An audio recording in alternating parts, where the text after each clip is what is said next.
Como prestar um bom serviço se o setor de autopeça é ineficiente? Hoje, galera, a gente está com esse Cruze 1.8 2014. A gente fez a troca da correia dentada desse carro. A literatura técnica informa que essa correia é com 90 mil quilômetros e também nos informa que a gente deve fazer a substituição. Vou pegar aqui a foto para vocês da literatura técnica. A gente deve fazer a substituição dos parafusos dos rolamentos de apoio, que é esse aqui, e do tensor. Por que a gente deve fazer a substituição desses dois parafusos? E também tem um parafuso que é do virabrequim, o de lá de baixo. Eu vou botar aqui também a foto para vocês aqui da posição deles. O porquê eu estou falando dessa ineficiência? A gente foi providenciar o material dessa correia e aqui, pelo menos aqui em Salvador, a gente procurou pelo kit de sincronismo desse carro e a gente não encontra. A gente ligou para a concessionária, também a gente não encontra. A concessionária, que é uma representante da montadora, não tem os parafusos. E aí alguns de vocês podem falar assim: mas para que vai trocar esse parafuso? Galera, esse parafuso ele tem um torque em newtons e em ângulo. Normalmente quando tem essas duas nomenclaturas, a gente vai usar um torquímetro e uma ferramenta de dar ângulo. Esse parafuso chega na zona plástica, ou seja, ele torce de tal forma, um parafuso desse, ele torce de tal forma, ele ultrapassa o limite dele, então ele perde as características. Aí é chamado de parafuso elástico. Então a literatura técnica não é que recomenda, ela manda fazer a substituição, mas nós que prestamos serviços e o cliente vem confiando na nossa informação técnica, na nossa capacidade de desenvolver o serviço, traz o carro para a gente. E como é que a gente fala que a gente não encontrou um parafuso? A gente encontrou os tensores, estão todos substituídos. Toda vez que troca a correia dentada tem que trocar o tensor. A polia de apoio também foi substituída, correia dentada. Mas a gente encontra tudo separadamente, menos os parafusos que é obrigatório fazer a substituição. E aí, no caso de dar uma garantia, quebrou o parafuso aqui, você acha que o cliente vai vir atrás de quem? De quem é a responsabilidade, já que a gente não encontrou um item que é obrigatório fazer a substituição? Alguns de vocês podem também me dizer assim: mas Danilo, por que você não compra um parafuso? Porque esse parafuso é específico, ele tem um material adequado, não é um parafuso qualquer. Ele é um parafuso projetado para ele suportar essa zona de elasticidade, né? De plasticidade, na realidade. Ela passa da zona de elástica e vai para a zona plástica, e aí ela fica perto de romper. Então, como é que a gente presta um serviço de qualidade, o cliente confia na gente, e se a gente não encontra as peças necessárias para desenvolver esse serviço? Infelizmente, a gente precisou colocar os mesmos parafusos. Provavelmente esse carro já está com 200 e tantos mil. O reparador anterior, o mecânico anterior, provavelmente usou o mesmo parafuso, porque não encontra, nem na montadora encontra. Então essa aí é uma das dores que a gente tem no dia a dia de oficina, que infelizmente, na minha opinião, não deveria vender rolamentos assim de forma separada, não deveria vender a correia de forma separada, deveria vender o kit completo, parafusos, rolamentos, porque tudo isso aqui é obrigatório fazer. A fabricante não deveria vender separadamente, deveria ser proibido, porque induz ao erro. Mesmo que a gente aqui tenha capacidade técnica, tenha informação técnica, estuda para prestar o melhor serviço para o cliente, mas às vezes a gente se depara com situações como essa, que a gente esse carro está 3 dias no elevador, desses 3 dias, 2 a gente estava pesquisando as peças e aí no final a gente vai precisar colocar o mesmo parafuso, correndo risco de quebrar por falta de uma cadeia produtiva eficiente. Então essa ineficiência aí desse comércio aí fica bastante complicado, porque no final ninguém sai prejudicado, somente a oficina mecânica. O carro chegou pra gente aqui sem funcionar. A gente fez o diagnóstico dele e hoje eu vou dar essa colher de chá para vocês sobre o diagnóstico dessa transmissão. A gente inicialmente pensou que o problema desse carro era a transmissão automática. Essa transmissão automática é aquela de 4 velocidades, mas quando a gente colocou o scanner, a gente verificou pressão de óleo da transmissão e o mesmo estava tudo ok. Quando esses carros apresentam problema na transmissão, normalmente coloca uma baixa pressão na transmissão. Não era o caso dessa aqui. E me surpreendi com o que a gente encontrou aqui nesse carro. Existe uma luva da Tulipa, vou pegar aqui para você. Essa peça aqui, ó, é uma luva que vai no semi-eixo lá da roda. Aqui tem um outro semi-eixo que sai da transmissão. Se vocês notarem aqui, ó, ele perdeu os dentes. Então pode ser que tenha muita oficina dando diagnóstico errado, achando que é transmissão, mas o problema é esse aqui.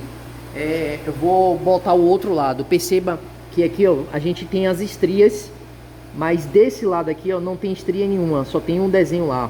Então o que acontece? Não dá para ver a transmissão ficar rodando, mas aqui dentro, por não ter essas estrias, o carro fica fazendo um barulho. Você ouve engatar as marchas, mas você ouve isso aqui raspando. Então pode confundir muita gente aí esse diagnóstico. Faz somente a substituição dessa luva aqui e está resolvido. Vou mostrar, inclusive vou mostrar a foto lá que a gente tirou, porque todos os nossos serviços a gente tira foto do antes e depois. Vou andar aqui para vocês perceberem que o carro está funcionando para frente e para trás. Mas agora, câmera Gel, chega aqui. Nós estamos com um problema aqui, ó. Um outro problema que já estava apresentando, que é essa luzinha aqui, ó. Normalmente a galera confunde essa luz aqui com a luz de injeção. São luzes parecidas, mas que apresentam problemas diferentes. Aí a gente aqui usa o Scan 3, né? Da Raven, Scanner 3 da Raven. E aqui, ó, a gente encontrou diversas falhas. Uma das falhas que está presente, ó, é o sensor de velocidade do veículo. Circuito defeituoso, circuito elétrico, sensor VSS, UCE. O sinal tem muito pouco pulso, uma falha presente. Galera, antes de a gente iniciar qualquer diagnóstico, a gente começa o diagnóstico pela bateria. Essa bateria aqui está ruim. E uma outra coisa que a gente verificou aqui nesse carro é que quando a gente coloca a mão aqui, ó, na fiação, a gente sente uma fiação extremamente quente. Eu gostaria de ter uma câmera térmica aqui para mostrar para vocês, mas aqui a gente percebe o quão quente essa fiação está. Isso significa que a dimensão do fio está incorreta. O fio não pode estar aquecendo dessa forma. Então, o ideal aqui é fazer a substituição desse fio, colocar um fio mais grosso, fazer o acabamento, tudo bonitinho. Porque pode ser que o problema esteja aqui, a gente não pode afirmar, mas como a gente está vendo alguns defeitos, a gente precisa resolver antes de resolver esse aqui.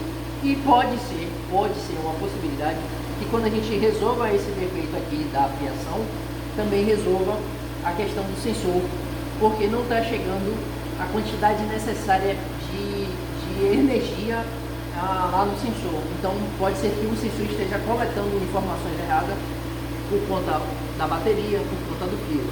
Então a gente vai fazer a alteração, primeiro vai passar para o cliente para ele autorizar, e depois da autorização dele a gente vai submeter o carro aqui a corrigir esse defeito. Bastante comum que a gente encontra aqui, vou ser bem direto, vocês vão entender, que é a inspeção dessa coifa. Essa coifa aqui, galera, é a coifa da transmissão. Tem lugares que chama coifa da junta tripóide, coifa da trezeta. Mas se você perguntar na casa de peça, me dê uma coifa da transmissão, eles vão te dar essa coifa. Galera, aqui é um dos itens que a gente inspeciona em revisão. Quando normalmente está aqui começando a ter várias rachaduras, significa que ela está ressecada. Essa aqui não estava ressecada, essa aqui houve um corte nela aqui. Vou pedir ajuda aqui a Felipe ou a Gabriel. Mostra aqui o lugar que está rasgado. É esse aqui, ó. Aqui, ó. Puxa aqui pra cima que você vai ver. Pronto, ó lá o rasgo ali, ó. Ela rasgou aí. E esse local aí que tá rasgado, provavelmente alguma coisa passou ali e cortou até essas linhas de pipa e vaza o óleo inteiro. Você não consegue identificar. E aí você continua com o carro, não faz barulho. Com o passar do tempo ele já começa a aquecer e começa a apresentar dificuldade de engatar as marchas. Nesse caso aqui, em revisão, a gente tinha inspecionado na revisão anterior. É um carro que faz serviço com a gente, mas a gente colocou para inspecionar nessa próxima revisão. E antes de chegar nessa revisão, houve esse corte aqui, que eu acredito que seja algum agente externo, porque ela não está ressecada. Mas que quem é dono de Renault tem que ficar muito atento a essa coifa, porque você tem o risco de perder a transmissão por conta disso. Não fez barulho, o cliente começou a sentir um assovio e aí trouxe para cá, para que a gente fizesse o diagnóstico desse defeito. E como vocês podem ver aqui, ó, aparentemente não tem vazamento. A gente tinha resolvido todos os vazamentos desse carro. E a coifa ela fica nessa região aqui, ó. Então não tinha vazamento. Só quando a gente chegou aqui que a gente percebeu a gravidade da situação. Então, se você é dono de Renault, preste atenção bastante no seu Renault para você não ter esse prejuízo aí. Se você gostou do vídeo, faz um comentário. Se você já teve uma situação que você perdeu uma transmissão por conta disso, comenta aqui, nos diz como resolveu. Tem serviço aqui que a gente, nesse ponto, que a gente recomenda substituir para a transmissão até por uma usada, mas o recondicionamento às vezes não fica muito legal por conta do aquecimento que normalmente sofre por rodar sem lubrificação. Ford Ka 2015 que o cliente trouxe aqui para fazer revisão aqui na Doutor Alto, onde a gente fez a avaliação da correia dentada desse carro. Galera, é uma informação bem importante que eu até entrei em contato com a Daikon, que é o fabricante dessas correias, quem desenvolveu essa tecnologia. Esse carro é 240 mil e 10 anos. Já recomenda-se fazer a substituição dessa correia, que no caso desse carro ele já tem 10 anos. Galera, além dessa troca da correia dentada, a gente está fazendo uma revisão geral nesse carro. E imagine só vocês o tempo todo completando a água do radiador, como muito conhecem, ou o líquido de arrefecimento. Também era a situação desse carro. Então, aqui na Doutor Alto, nós temos ferramentais que fazem diagnóstico nessa parte, tanto na parte de vazamento, quanto na parte de proporções de líquido. E aqui a gente teve, o cliente só nos informou depois do problema.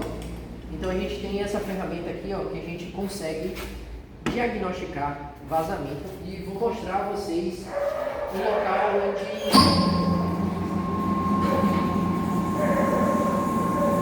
a gente encontrou o vazamento.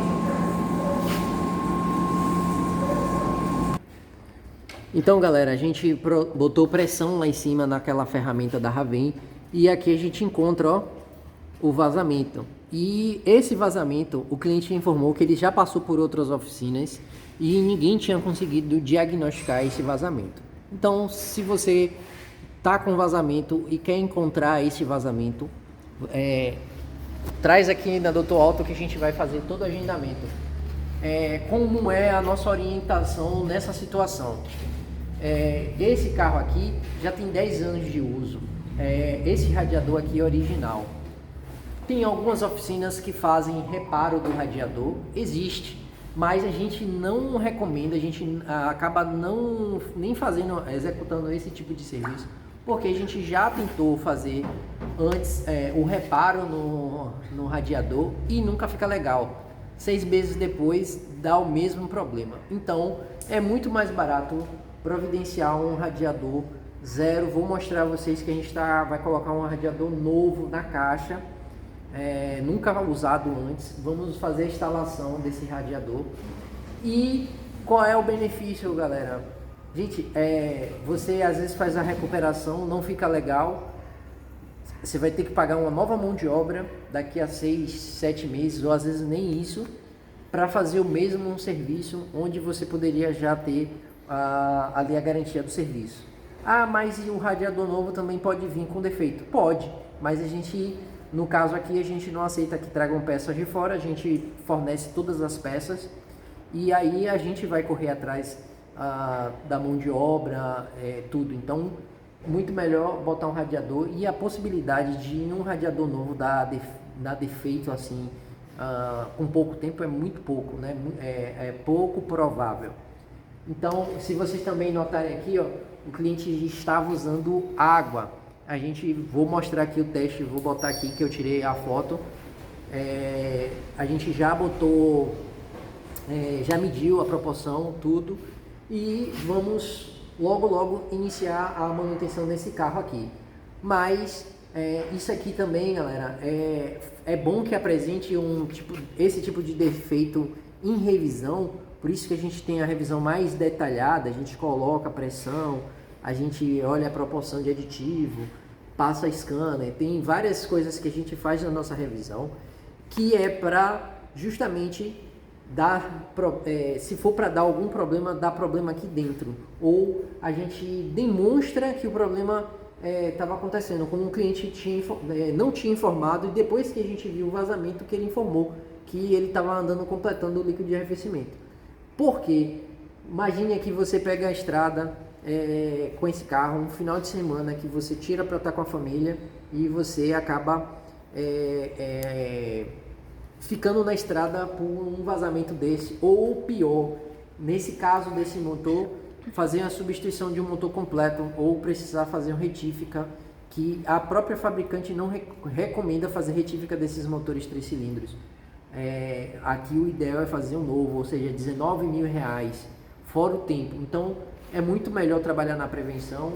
Um radiador, uma besteira, tirou um, bota o outro, bota aditivo, e esse carro está com 90 mil, mais 90 mil, 100 mil aí, desde que o cliente traga aqui pra gente fazer todas as manutenções em dia. Então fica uma dica aí para vocês, não deixar o líquido de arrefecimento ficar completando, porque uma hora é um sistema estanque, ou seja, você coloca o aditivo, de tempo em tempo você não precisa ficar completando o líquido. Se está completando, não é porque tem um vazamento. Se tem um vazamento, precisa diagnosticar, e diagnosticou, resolveu a situação, não fica mexendo o tempo todo.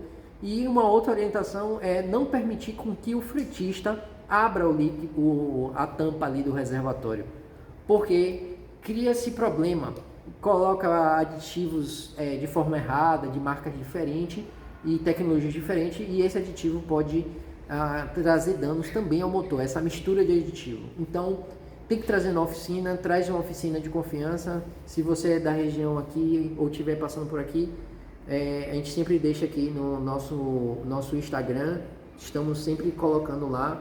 Vou botar aqui embaixo também o número de telefone para a gente fazer o agendamento e fazer a manutenção ideal para o seu carro.